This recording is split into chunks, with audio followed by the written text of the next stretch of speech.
स्वागत है faithful wisdom YouTube channel में, जहां ईश्वर की सच्ची कहानियां हमें सिखाती हैं कि सही मार्ग पर कैसे चलना है। यहां हम बाइबल की कहानियों से वो ज्ञान और मार्गदर्शन सीखते हैं जो आज भी उतना ही प्रासंगिक है जितना सदियों पहले था। फेथफुल विजडम के साथ अपनी आत्मा को प्रेरित करें, अपने विचारों को स्पष्ट करें और अपनी जिंदगी के हर निर्णय को सशक्त बनाएं।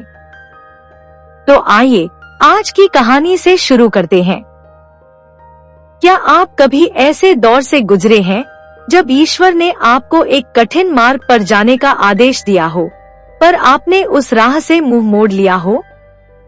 आज की कहानी है एक ऐसे ही इंसान की जो ईश्वर के आदेश से भागने की कोशिश करता है, पर अंत में उसे सच्चाई का सामना करना ही पड़ता है।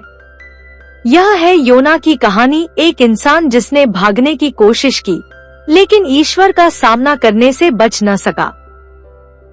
भजन संहिता चैप्टर 139 वर्स 1 और 7 में लिखे है, हे यहोवा, तूने मेरी राहों को जांचा और मुझे पहचाना है। मैं कहीं भी भाग जाऊं, तेरा आत्मा मुझे पा लेता है। एक दिन ईश्वर ने योना से कहा, जाओ, नीनवे शहर के लोगों के पास जाओ और उन्हें चेतावनी दो कि उनके पापों के कारण जल्द ही नीनवे का विनाश होगा। लेकिन योना को यह आदेश सुनते ही डर लगने लगा।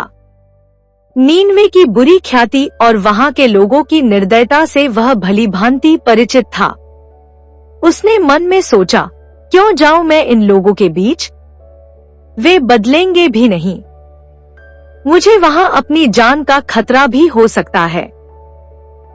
और फिर योना ने ईश्वर के आदेश को नजरअंदाज करने का निर्णय लिया।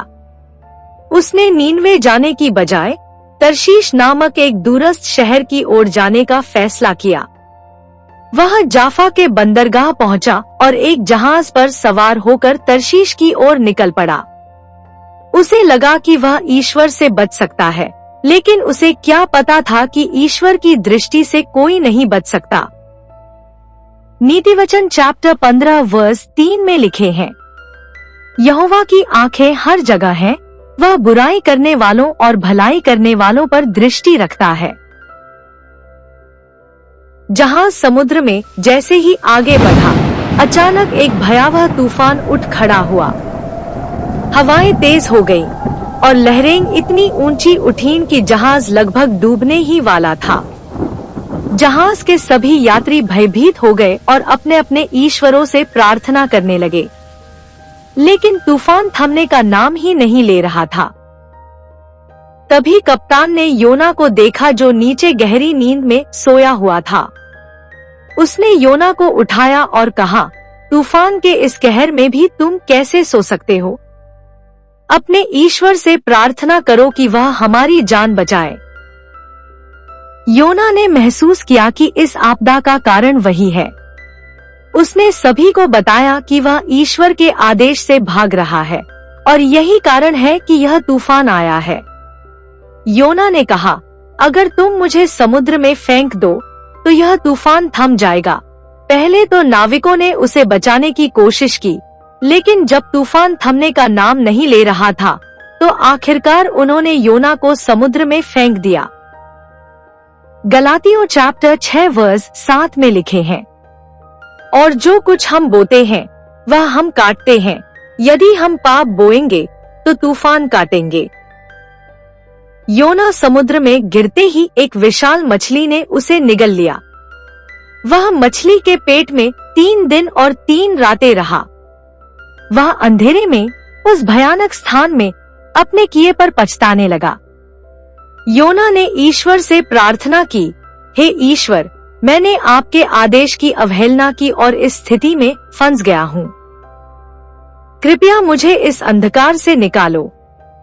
मैं अपने जीवन के हर क्षण में आपकी इच्छा का पालन करूंगा। ईश्वर ने योना की प्रार्थना सुनी। 3 दिन बाद मछली ने उसे समुद्र किनारे उगल दिया।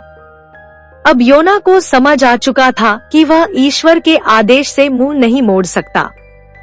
इस बार उसने ईश्वर के निर्देश का पालन किया और नीनवे की ओर रवाना हो गया। भजन संहिता चैप्टर 86 वर्स 7 में यह लिखे हैं, मैं संकट के दिन प्रभु को पुकारूंगा और वह मुझे उत्तर देगा। योना नीनवे पहुंचा और वहां के लोगों को ईश्वर का संदेश सुनाया। उसने कहा, 40 दिनों में नीनवे नष्ट हो जाएगा अगर तुम अपने पापों का प्रायश्चित नहीं करोगे। जोना को यकीन था कि लोग उसकी बात को नजरअंदाज कर देंगे, लेकिन हैरानी की बात थी कि नीनवे के लोग बदल गए। राजा समेत हर व्यक्ति ने पश्चाताप किया और ईश्वर से माफी मांगी, और तब ईश्वर ने नीनवे को माफ कर दिया। योना के संदेश ने पूरे शहर को बदल दिया और उन्होंने अपने जीवन में नया मार्ग अपनाया। योना की इस यात्रा ने उसे भी सिखाया कि ईश्वर का आदेश हमेशा सच्चाई और अच्छाई के मार्ग पर ले जाता है। 2 इतिहास चैप्टर 7 वर्स 14 में यह लिखे हैं, यदि मेरा लोग जो मेरे नाम से पुकारे जाते हैं नम्र हो जाए, प्रार्थना करें और मेरे दर्शन की खोज करें, तो मैं उनके पापों को क्षमा करूंगा और उनके देश को चंगा करूंगा।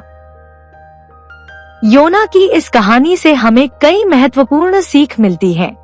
योना की कहानी हमें सिखाती है कि ईश्वर के आदेश का पालन करना जरूरी है, क्योंकि उसकी हर योजना हमारे हित में होती है, भले ही हमें शुरुआत में समझ न आए। योना ने अपनी गलतियों को समझा और ईश्वर के सामने पश्चाताप किया। इसी तरह जब भी हम गलतियां करते हैं, हमें उन्हें स्वीकार कर उनसे सीखकर आगे बढ़ना चाहिए। नीनवे के लोगों ने पश्चाताप किया और ईश्वर ने उन्हें माफ कर दिया। यह दर्शाता है कि ईश्वर कितना दयालु है। यदि हम सच्चे मन से अपने पापों के लिए माफी मांगते हैं, तो ईश्वर हमारी गलती को माफ करने के लिए हमेशा तैयार रहता है। तो अगली बार जब आपको कोई कठिनाई या चुनौती का सामना करना पड़े, तो ईश्वर के मार्ग पर भरोसा रखें और अपने हर निर्णय में उसके आदेश का पालन करें। अगर आज की कहानी ने आपके दिल को छुआ है, तो फेथफुल विजडम को लाइक और सब्सक्राइब करना न भूलें, ताकि हर हफ्ते हम नई बाइबल कहानियां और गहरी प्रेरणा के साथ आपके पास पहुंच सकें।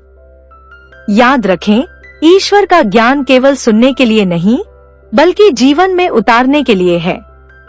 तो अगली बार तक ईश्वर में विश्वास बनाए रखें और फेथफुल विजडम के साथ बने रहें।